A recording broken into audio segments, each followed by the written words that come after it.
하나님 말씀은 사도행전 18장 24절부터 우리 19장 7절까지 함께 읽겠습니다. 사도행전 우리 18장 24절부터 7절까지 말씀입니다. 알렉산드리아에서 난 아볼로라 하는 유대인이 에베소에 이르니 이 사람은 언변이 좋고 성경에 능통한 자라. 그가 일찍이 주의 도를 배워 열심으로 예수에 관한 것을 자세히 말하며 가르치나 요한의 세례만 알 따름이라. 그가 해당에서 담대히 말하기 시작하거늘 브리스길라와 아굴라가 듣고 데려다가 하나님의 도를 더 정확하게 풀어 이르더라. 아볼로가 아가야로 건너가고자 하므로 형제들이 그를 격려하며 제자들에게 편지를 써 영접하라 하였더니 그가 가매 은혜로 말미암아 믿은 자들에게 많은 유익을 주니 이는 성경으로서 예수는 그리스도라 증언하여 공중 앞에서 힘있게 유대인의 말을 이김이르라. 아볼로가 고린도에 있을 때에 바울이 이 지방으로 다녀 에베소에 와서 어떤 제자들을 만나 이르되 너희가 믿을 때에 성령을 받았느냐 이르되 아니라 우리는 성령이 계심도 듣지 못하였노라. 바울이 이르되 그러면 너희가 무슨 세례를 받았느냐 대답하되 요한의 세례니라. 바울이 이르되 요한이 회개의 세례를 베풀며 백성에게 말하되 내 뒤에 오시는 이를 믿으라 하였으니 이런 곧 예수라 하거늘 그들이 듣고 주 예수의 이름으로 세례를 받으니 바울이 그들에게 안수하며 성령이 그들에게 임하심으로 방언도 하고 예언도 하니 모두 12사람쯤 되니라. 아멘. 다시 한번 기도하겠습니다. 하나님, 이 밤에 말씀 듣기를 원하고 또 말씀을 가지고 기도할 때에 큰 역사가 나타나게 하여 주옵소서. 은혜 받고 성령으로 충만해지는 귀한 시간 될 줄로 믿습니다. 예수님의 이름으로 간절히 기도드렸습니다. 아멘. 할렐루야. 이 밤에 다시 한번 우리가 기도함으로 기도의 역사가 나타나고 또한 성령 충만을 경험할 수 있는 귀한 시간 되시기를 바랍니다. 오늘 이 말씀의 내용은 뭐냐니까 성령 세례에 관한 거예요. 성령 세례에 관한 거. 여러분, 성령 세례는 이론으로 끝나는 게 아닙니다. 기도할 때 역사가 나타나는 것이 바로 성령 세례입니다. 우리가 예수를 믿고 난 뒤에 그걸 우리가 물세례를 하거든요. 물세. 예수를 믿고 이제 구원함을 받은 그것을 물세례를 합니다. 그렇지만은 물세례로는 부족하다는 거예요. 그래서 주님께서 떠나기 전에 몇 날이 못 되어서 너희들이 성령을 세례를 받을 것이다. 성령으로 세례를 받을 것이다. 그리고 이 성령 받을 때까지 예루살렘을 떠나지 말라고 말씀하고 있지 않습니까? 그리고 사도행전 1장 8절에 오직 성령이 너희에게 임하시면 너희가 권능을 받고 그 다음에 예루살렘과 유대와 사마리아와 땅끝까지 이르러 내 증인 되리라고 말씀하신 거예요. 우리가 진정한 증인된 삶을 살기 위해서는 성령을 받아야 된다는 겁니다. 우리가 회개하고 예수 그리스도를 나의 구주로 고백합니다. 그러면 그 사람은 중생받은 사람, 즉 거듭난 사람, 그리고 믿음을 가진 사람입니다. 그렇지만 그것 가지고 안 된다는 거예요. 진짜 우리가 성도로 살아가기 위해서는 성령 세례를 받아야 된다는 겁니다. 성령 세례를 받는다는 것은 성령을 경험하는 거고 나아가서는 성령으로 충만해진다는 것입니다. 여러분 가운데 이미 중생하였고 또 성령 세례를 받은 분들도 있습니다.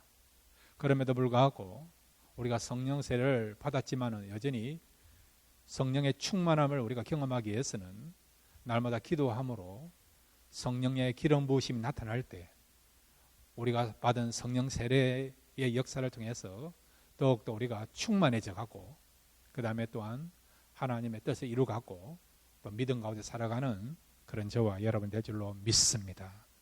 오늘 본문에 보면 이 아볼로란 사람이 나와요. 이 사람의 사역에 대해서 말씀해 주고 있는데 특별히 이 사람에게 무엇보다도 성령 세례가 필요하다는 것을 말씀해 주고 있습니다. 그래서 오늘 이 아볼로의 사역과 성령 세례와의 그런 연관을 가지고 함께 말씀을 생각하겠습니다. 첫 번째로 한번 따라해 주시기 바랍니다. 성령 세례를 받아야 한다. 예, 오늘 성경 여러분 사도행전 18장 24절부터 26절까지 함께 읽겠습니다. 시작. 알렉산드리아에서 난 아볼로라는 유대인이 에베소에 이르니 이 사람은 언변이 좋고 성경에 능통한 자라. 그가 일찍이 주의 도를 배워 열심으로 예수에 관한 것을 자세히 말하며 가르치나 요한의 세례만 알 따름이라. 그가 해당에서 담대히 말하기 시작하거늘 브리스길라와 아굴라가 듣고 데려다가 하나님의 도를 더 정확하게 풀어 이르더라. 아멘. 여기 보면 아볼로라는 사람이 나와요. 아볼로라는 사람. 이 사람은 알렉산드르 출신입니다. 알렉산드리아 출신이에요. 그리고 이 사람은 유대인이에요.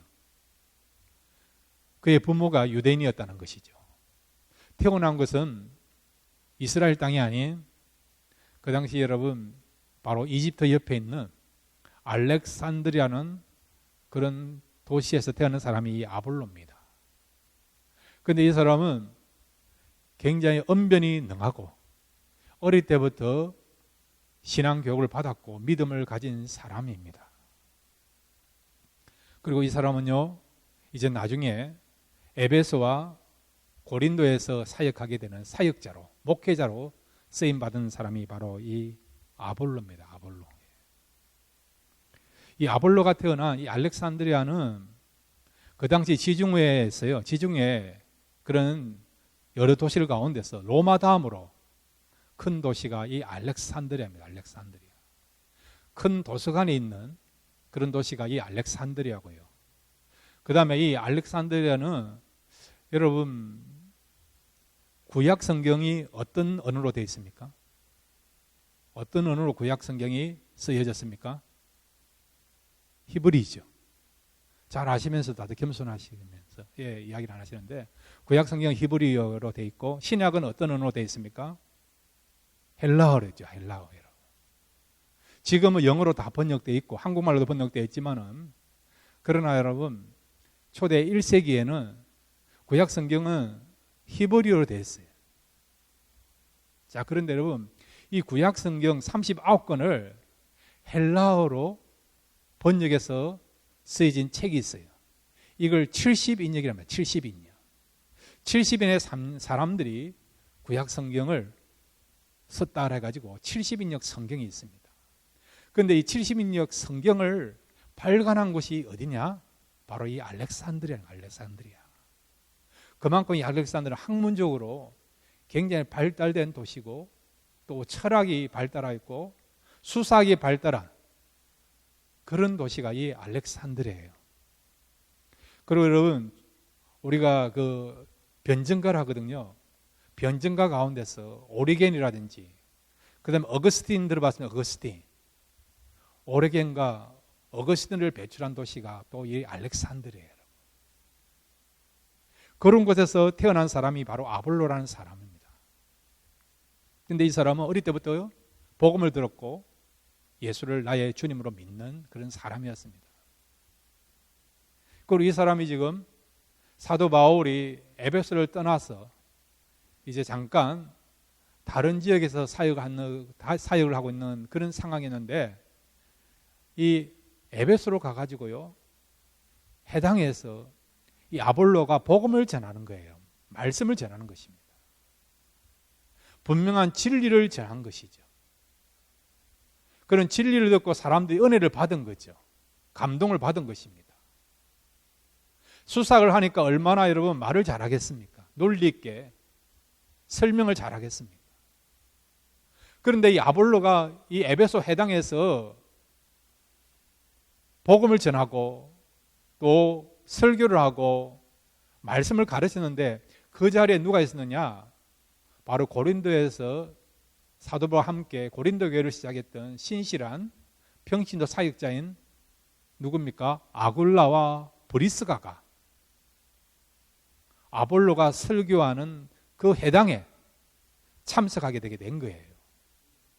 그래서 이 아굴라와 브리스가가 아볼로의 설교를 듣고 성령의 음성을 듣고 어떻게 했느냐? 아볼로 따로 자기 집에 불러 모아서 식사를 대접하고 그 다음에 성령에 대해서 가르치고 성령을 받아야 될 것을 권유하게 되는 것을 보게 됩니다. 오늘 성경 26절입니다. 26절 사도행전 우리 18장 26절을 같이 읽겠습니다. 시작. 그가 회당에서 담대히 말하기 시작하거늘 브리스길라와 아굴라가 듣고 데려다가 하나님의 도를 더 정확하게 풀어 이르더라. 아멘. 여기 하나님의 도라는 것은 성령 세례에 관한 거예요. 성령 세례에 관한 겁니다. 아볼로는 구원의 확신 있는 사람입니다. 구약을 잘 알고 있는 사람이에요. 예수님의 가르침에 대해서도 잘 알고 있는 사람입니다. 그렇지만은 그에게 지금 부족한 것은 뭐냐? 물 세례를 받았고 물 세례를 강조하지만은 성령 세례를 경험하지 아니하니까 성령 세례에 대해서는 설명을 하지 못하고 성령 세례에 대해서 말씀을 전하지 못한 거예요. 그래서 이 아볼로의 설교를 들었던 아굴라와 브리스가가 물 세례 가지고는 안 된다. 성령 세례를 받아야 된다. 성령 세례를 받을 때에 진정한 그리스도인이 될 수 있고 또 하나님이 원하시고 기뻐하시는 그런 믿음의 사람이 될 수 있다. 진정한 주님의 제자가 될 수 있고 성숙한 성도가 될 수 있다. 그런 중심을 가지고요. 아볼로에게 성령 세례를 받기를 바라는 마음 가지고 성령 세례에 대해서 전가였고 그것을 강조하게 되는 그런 내용이 바로 지금까지 읽었던 우리가 사도행전 18장 24절부터 26절까지 내용입니다. 자, 이 부분에 대해서 이 아볼로의 부족한 부분에 대해서 사도행전 19장 1절부터 3절에는 이렇게 또 말씀하고 있어요. 사도행전 19장 1절부터 3절입니다. 시작. 아볼로가 고린도에 있을 때에 바울이 이 지방으로 다녀 에베소에 와서 어떤 지하들을 만나 이르되 너희가 믿을 때에 성령을 받았느냐 이르되 아니라 우리는 성령이 계심도 듣지 못하였노라. 바울이 이르되 그러면 너희가 무슨 세례를 받았느냐 대답하되 요한의 세례니라. 아멘. 그러니까 아볼로를 통해서 이 에베소에 있는 성도들이 받은 세례는 뭐라고요? 바로 요한의 세례, 물세례는 물세례. 성령 세례를 받은 적이 없는 것이죠. 성령 세례란 말도 들어본 적이 없다는 것입니다. 생소하다는 것이죠. 그래서 사도 바울은 성령 세례를 받지 않으면 그리스도인답게 살 수 없고 죄를 이길 수도 없고 세상을 우리가 이길 수도 없고 담대하게 복음을 전가할 수 없기 때문에 그래서 성도를 성도 되게 하고 진정한 주님의 제자 되기 위해서는 어떻게 해요? 물 세례 가지고는 안 되니까 성령 세례를 받도록 하기 위해서 어떻게 합니까? 자, 여러분 사도행전 19장 5절부터 7절까지 함께 읽겠습니다. 시작. 그들이 듣고 주 예수의 이름으로 세례를 받으니 바울이 그들에게 안수하며 성령이 그들에게 임하심으로 방언도 하고 예언도 하니 모두 12사람쯤 되니라. 아멘. 아볼로에게 물세례 받았던 12사람이 사도 바울을 만나서 주 예수의 이름으로 주는 세례, 즉 성령 세례를 받은 것입니다. 이미 물세례를 받았지만은 물세례를 통해서 중생했지만은 그럼에도 불구하고 이 물세례 가지고는 부족하니까 그래서 성령 세례를 받은 것이죠. 성령 세례를 받을 때 어떤 일이 벌어졌습니까? 거기 보시면 6절에 바울이 그들에게 안수하며 성령이 그들에게 임하심으로 방언도 하고 예언도 하니. 아멘. 예, 역사가 나타난 거죠. 성령의 은사가 나타난 것이죠. 그러니까 능력의 사람이 되게 된 것입니다, 여러분. 영적으로 성장하는 그런 글순이 되게 된 것입니다. 무엇을 통해서요? 성령 세례를 통해서 그렇게 된 것이죠. 여러분이 예수 그리스도를 나의 구주로 고백했습니까? 그러면 여러분 물세례를 받은 거예요. 물세례를 받은 분 가운데서 성령을 경험하신 분 있지 않습니까? 그러면 여러분은 이미 성령 세례를 받은 분들입니다. 한 번 성령 세례를 받으면요 다시 받을 필요는 없어요. 성령 세례는 꼭 한 번 우리에게 임하는 것입니다. 그렇지만 우리가 성령 세례 받았지만 늘 충만합니까? 아니면 안 충만하는 경우도 있습니까? 안 충만한 경우도 있지. 그렇지 않습니까? 우리가 기도하지 않고 죄를 짓고 말씀 보지 않고 그러면 우리가 성령 세례를 받아서 충만하다가도 영적으로 우리가 계속해서 관리를 하지 않으면요, 어떻게 해요? 충만하지 못하지 않습니까? 그래서 우리가 한번 성령 세례를 받았지만은 그럼에도 우리가 계속해서 성령 충만하기 위해서는 어떻게 한다고요? 날마다 기도하고, 그 다음에 여러분 말씀을 가까이 하고, 그리고 죄를 이기려고 하는 노력을 해야 되는 겁니다. 그렇게 할 때 우리가 더욱더 성령 충만해서 하나님을 기쁘시게 하고 영적으로도 우리가 더 풍성해지면서 또 영적인 관리를 잘 할 수가 있는 것입니다. 그래서 우리가 성령 세례를 받고 난 뒤에 성령 충만을 계속해서 유지하는 것을 뭐라고 말하느냐? 성령의 기름 부으심이라 그렇게 하는, 성령의 기름 부으심. 기름이 떨어지면 기름을 붓지 않습니까? 이와 같이 성령 세례 받았지만은 우리가 계속해 충만하기 위하여서 바로 기름을 부어야 된다는 거예요. 이 기름이 여기서 성령을 말하는 것이죠. 우리가 기도하고 또 말씀을 가까이 하고, 그리고 또한 날마다 우리가 예배드리고, 그렇게 할 때에 우리가 성령 세례 받은 사람들이 더욱더 충만해지는, 그래서 하나님의 놀라운 역사를 나타내는 그런 삶을 살게 될 줄로 믿습니다. 자, 그러면 어떻게 하면 성령 충만, 또 어떻게 하면 우리가 또한 성령 세례를 받을 수 있는가? 자, 여러분 사도행전 우리가 1장 5절부터 먼저 같이 읽겠습니다. 사도행전 1장 5절입니다. 시작. 요한은 물로 세례를 베풀었으나 너희는 몇 날이 못되어 성령으로 세례를 받으리라 하셨느니라. 아멘. 주님이 떠나시기 전에 너희들이 물 세례 받았지만은 그것 가지고 안 된다는 거예요.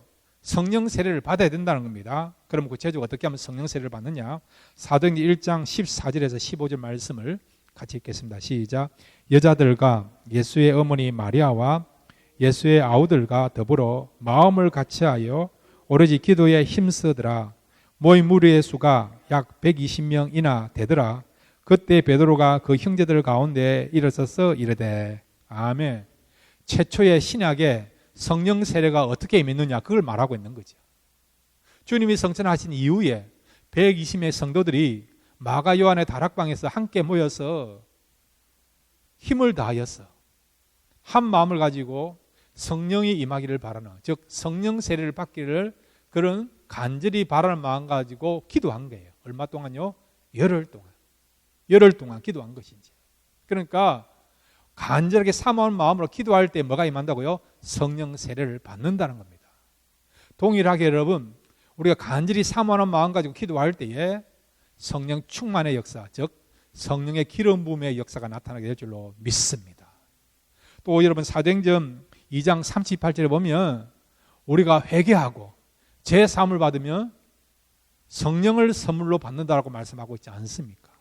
그러니까 우리가 기도할 때 성령 하나님은 거룩한 영이니까 우리 하나님은요, 죄를 멀리 하시는 분 아닙니까? 죄를 허용하지 않는 분이 하나님 아니십니까? 그러니까 성령은 거룩한 영이시니까 죄가 있는 곳에 임재할 수 없기 때문에 우리가 날마다 회개하고 예수님의 보혈을 통해서 씻음 받을 때에, 그럼 어떤 일이 벌어지느냐? 거룩하신 성령께서 우리의 마음에 임하십니다. 그리고 성령 하나님께서 우리의 마음에 충만하게 역사하시고 성령의 기름 부음을 허락하십니다.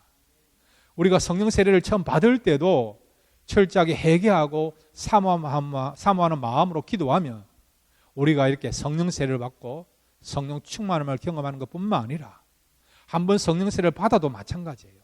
계속해서 우리가 성령이 충만하기 위해서는 죄를 하나님께 고백하고 씻음 받을 때에 거룩하신 성령께서 우리 마음에 성령의 기름 부음을 허락하심으로 저와 여러분이 성령 충만한 삶을 살아가는 그런 저와 여러분 될 줄로 믿습니다. 지하들을 보세요. 물세만 받았을 때는 얼마나 연약했습니까? 그리고 급장인 걸 알고 있지 않습니까? 근데 성령 세례를 받고 난 데는 성령으로 충만해지니까 두려움 없이 담대히 복음을 전하지 않습니까? 감옥에 들어가도, 감옥에서 매를 맞아도 담대하게 복음을 전하지 않습니까? 이와 같이 우리가 성령 세례를 받으면 세상을 두려워하지 않습니다. 사람을 두려워하지 않습니다. 복음을 위하다가 핍박받을 수 있죠. 그것도 두려워하지 않아요. 여러분. 죽으면 죽으리라. 이런 마음 가지고 복음을 전가하는 거죠. 여러분. 그런데 우리가 이 성령 세례를 받지 못하면 두려움이 있어요. 여러분. 근심이 있습니다. 그리고 연약합니다. 또 용기가 있는 것이 아니고요. 급장이가 될 수밖에 없는 것이. 성령 세례 받지 못한 모습이고 성령 충만하지 못한 모습이에요. 그래서 주님께서는 성령을 받아야만이 담대하게 복음을 전가할 수 있는 정인이 되고 복음을 위하여 순교할 수 있는 순교자가 될 수 있기 때문에 그래서 제자들에게 성령 세례를 받아라고 성령 충만함을 경험하라고 주님께서 그렇게 말씀하신 것입니다. 그러므로 여러분 우리가 성령 받는 것은 해도 되고 안 해도 되는 게 아니고요. 명령이에요. 그러니까 주님의 명령인 것을 알고 날마다 성령 세례를 받은 것뿐만 아니라 계속해서 충만할 수 있는 그런 저와 여러분 되시기를 바랍니다. 두 번째로 오늘 이 아볼로의 사역과 성령 세례와의 연관 속에서 우리에게 주시고자 하는 귀한 교훈이 있습니다. 한번 따라해 주시기 바랍니다. 성장을 위해 열려 있어야 한다. 그 말은 우리가 계속해서 영적으로 성장해야 된다는 거예요. 우리가 신앙생활을 몇십 년 하다 보면요, 우리는 나름대로 노하우가 생겨요. 신앙생활에 대한 그런 경험을 갖게 됩니다. 그래서 예배에 대해서는 이렇게 생각하고, 기도는 이렇게 해야 되고, 말씀은 이렇게 전해야 되고, 말씀에 대해서는 이렇게 또 공부해야 되고, 가정생활은 우리가 이렇게 해야 되고, 사회생활은 이렇게 해야 되고, 나름대로는 신앙적인 어떤 기준을 가지고 생활합니다. 그렇지만 그것 가지고 됩니까? 아니에요, 여러분. 더 성장해야 돼요. 더 성장해야 돼요. 기도도 더 성장해야 되고, 말씀을 듣고 보는 그런 영적인 눈도 더 성장해야 되고요. 우리의 섬김과 봉사도 더 성장해야 된다는 겁니다. 어느 정도까지 성장해야 됩니까? 그리스도의 장성한 분량까지 성장해야 된다는 거죠. 우리 하나님은 그걸 원하신다는 것입니다. 자, 먼저 우리 에베소 4장 13절에서 15절을 같이 읽겠습니다. 에베소 4장 13절 15절. 예. 제일 밑에 있는 부분 올려주십시오. 자, 에베소 4장 13절 15절 같이 읽겠습니다. 시작.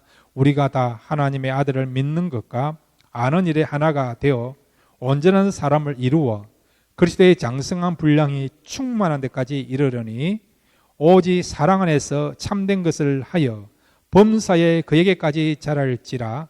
그는 머리니 곧 그리스도라. 아멘.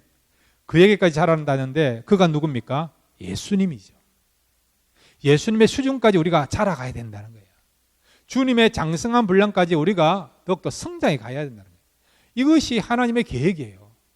하나님이 갖고 있는 그런 수준이고 스케일입니다. 우리는 적당한 수준을 요구하기를 원하지 않습니까? 이 정도면 됐다. 이 정도면 됐다. 이 정도면 믿음 생활 잘하고 있는 거 아닌가?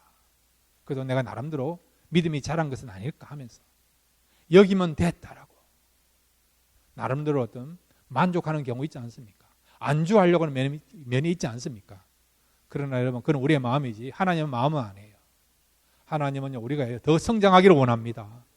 그리스도의 장성한 분량까지 우리의 영성도 그렇고 주님의 성품도 그렇고 성령의 열매도 그렇고요. 주님이 가졌던 그런 수준까지 우리가 나가기를 원하는 겁니다. 여러분 믿음에 대한 영적인 수준에 대한 지경을 넓히시기를 바랍니다. 우리가 영적 수준이 높아지면요, 높아지면 어떤 일이 벌어지냐? 주님을 더 알아갑니다. 주님과 더 친밀한 교제를 할 수 있고요. 주님과 더 사귐이 깊어갈 수가 있습니다. 여러분, 높은 산에서 밑에 보면 다 보이지 않습니까? 밑에서는 안 보이지 않습니까? 그런데 높은 산에 가면요, 모든 것이 다 보이지 않습니까? 보는 눈이 달라지지 않습니까? 영적 성장하면 그런 거예요, 여러분. 성장하면 성장할수록 높으신 하나님을 알아갑니다. 기쁘신 하나님을 경험합니다. 풍성하신 하나님을 더 우리가 체험할 수 있습니다. 그러기에 하나님께서는 우리가요, 만족하지 않고 안주하기를 원치 아니하시고 그리스도의 장성한 분량까지 또 주님께까지 자라가기를 원하시는 것입니다. 오늘 이 아볼로는요, 그 당시 상황으로 보면 잘 나가는 그런 목회자였고 인정받는 설교가였어요. 그런데도 아굴라와 브리스가가 조언을 하지 않습니까? 말이 좋으지 어떤 충고입니다. 충고. 평신도 지금 사역자가요, 이 목회자에게 지금 충고하는 거예요. 물 세례 가지는 안 된다는 거예요. 성령 세례를 받아야만이, 성령 충만을 받아야만이 당신의 사역에서 진정한 열매가 맺어갈 수 있고, 또한 그렇게 해야만이 하나님이 워낙 기뻐하시는 사역을 할 수 있습니다. 이런 중심을 가지고요, 성령 세례 받을 것을 요청하게 됐던 것이죠. 그랬더니 아볼로가 어떻게 했을까요? 거절하거나 이것 때문에 자존심 상한 것도 아니하고요, 또 그대로 받아들이고 자기의 부족한 것을 채우려고 하는 그런 열려있고 겸손한 마음을 가진 것을 보게 되죠. 자, 여러분, 사도행전 18장 26절부터 27절까지 아볼로 입장에서 한번 생각해 보겠습니다. 사도행전 18장 26절 27절입니다. 함께 읽겠습니다. 시작. 그가 해당에서 담대히 말하기 시작하거늘 브리스길라와 아굴라가 듣고 데려다가 하나님의 도를 더 정확하게 풀어 이르더라. 아볼로가 아가야로 건너가고자 하므로 형제들이 그를 격려하며 제자들에게 편지를 써 영접하라 하였더니 그가 가매 은혜로 말미암아 믿는 자들에게 많은 유익을 주니. 아멘. 아볼로가 에베소에서 이제 아가야 지방, 즉 고린도로 파송이 되어서 사도 바울을 대신해서 그곳에 목회합니다. 그런데 어떤 일이 벌어지느냐? 그의 목회를 통해서 은혜가 넘치는 역사가 나타나. 은혜가 넘치는 역사. 그리고 많은 사람들에게 이제 유익을 주는 그런 열매와 그런 역사가 나타나게 되게 된 것이죠. 무엇을 통해서요? 오늘 본문에 나와 있는 이 아굴라 브리스가를 통해서 성령 세례에 대한 말씀을 듣고 그것이 부족된 것을 알고 그것을 채우고 본인도 성령 세례를 체험하고 난 뒤에 이제는 성령의 힘을 가지고 말씀을 전하고 사역했더니 은혜가 넘치게 되고 많은 사람에게 유익을 주는 역사가 나타나게 된 것을 보게 되죠. 그러니까 어떻게 해서 이게 아볼로가 이렇게 성장하게 됐느냐? 그것은 성령 세례를 받으니까 성장하게 되고 사역에도 아름다운 열매가 나타난 것을 보게 되죠. 그래서 사도 바울은 아볼로에 대해서 뭐라고 평가하고 있느냐? 고린도전서 3장 5절에서 6절 같이 읽겠습니다. 고린도전서 3장 5절과 6절입니다. 시작. 그런즉 아볼로는 무엇이며 바울은 무엇이냐? 그들은 주께서 각각 주신 대로 너희로 하여금 믿게 한 사역자들이니라. 나는 심었고 아볼로는 물을 주었으되 오직 하나님께서 자라나게 하셨느니라. 아멘. 사도 바울이 지금 아볼로 어떻게 생각합니까? 아볼로는 내보다 밑에 있는 사람이다. 아주 이렇게 연약한 사람입니다. 그런 사람이 아니고요, 동격의 그런 사역자로서 인정하는 거예요. 나는 심었고 아볼로는 물을 주었다. 사도 바울과 같은 그런 사역을 한 사람으로 인정한 것이죠. 사도 바울이 얼마나 대단한 사람입니까? 말씀에 대해서는 얼마나 그가 명석하게 해석하고 진리를 전하는 사람입니까? 또 사도 바울은 얼마나 성령 충만한 사람입니까? 그런데요, 사도 바울이요, 아볼로를 그렇게 평가하고 있는 거죠. 나와 같은 그런 동력자라는 것입니다. 신실한 동력자라는 것이죠. 능력 있는 동력자라는 것입니다. 나는 심었고 그 다음에 너희들에게 자라게 할 정도로 그만큼 성령에 이끌려서 사역하는 사람이 바로 아볼로라고 그렇게 인정하고 칭찬하는 것을 보게 되죠. 그러니까 여러분, 이 아볼로가 아굴라 브리스가의 그런 조언을 듣고 성령에 대해서 알게 되고 성령 세례를 받게 되니까 그 다음부터 그의 사역이 이렇게 더 풍성해져 가고 그리고 또한 아름다운 열매가 맺어가는 것을 보게 되죠. 그러니까 여러분, 이 아굴라와 브리스가의 조언을 듣다는 것은 그가 그의 성장을 위해서 열려있는 마음이 있었다는 것이죠. 배우려고 하는 마음이 있었다는 것이죠. 또 자신이 부족한 점이 있다는 것을 인정한 것이죠. 그런 준비되어 있는 마음, 겸손한 마음, 열려있는 마음이 있었기 때문에 아볼로는 계속 발전하고 성장하는 그런 사역자가 되고 또 목회자가 될 수 있는 것을 보게 되는 것입니다. 저와 여러분도 저를 위해서 기도해 주시기 바랍니다. 계속해서 성장할 수 있는 목회자가 되기를 바라면서 기도해 주시기 바랍니다. 그리고 여러분 자신들도요, 신앙 연수가 30년이다 50년이다 거기에 만족하지 마시고 계속 성장하십시오. 자라가십시오. 그래서 성장하고 발전됨으로 말미암아 더욱더 하나님 앞에 더 아름다운 열매를 맺어가고 또 하나님을 더 친밀하게 경험할 수 있는, 그래서 하나님 모세를 향하여 뭐라고 이야기합니까? 뭐라고 말씀하십니까? 모세는 나의 친구라고 말씀하지 않습니까? 아브라함도 마찬가지 아닙니까? 아브라함은 나의 벗이라고 말씀하고 있지 않습니까? 그러니까 저와 여러분도 하나님께서 너는 나의 벗이다, 나의 친구다, 그런 인정을 받을 수 있도록 그 자리까지 여러분의 믿음이 성장할 수 있는 그런 저와 여러분 되시기를 주님의 이름으로 축원드립니다.